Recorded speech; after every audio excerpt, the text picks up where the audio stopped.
Here's how to create a turbulent displace text effect that's seen in many TikTok edits. Go to the Effects and Presets panel and add the turbulent displace effect onto your text layer. In the effect controls, change the amount to 10 and the size to 20.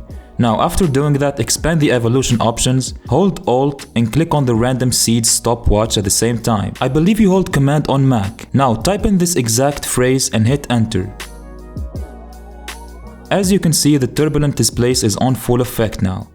Feel free to change the values if you want the effect to be slower or faster. But what you can do next is add some glow to this text. Go back to the effects and presets and add the VR glow effect. In the effect controls, change the glow brightness to 3 and hit the stopwatch to make a keyframe animation. Move forward on the timeline for 1 second and change the brightness to 1. Move forward again for 1 second and change the value to 3. Keep doing this enough times until you get this nice text animation. And the trick is, if you're lazy like me and you don't want to remake this effect over and over again, just save it as a preset. Select both the glow and turbulent effects and then click on the animation window. Save animation preset, name your preset and hit OK. And now you can apply this effect easily, and you can find it if you're trying to search for it inside the Effects and Presets panel. If you found this video helpful, please like and subscribe. Also feel free to check out this next tutorial.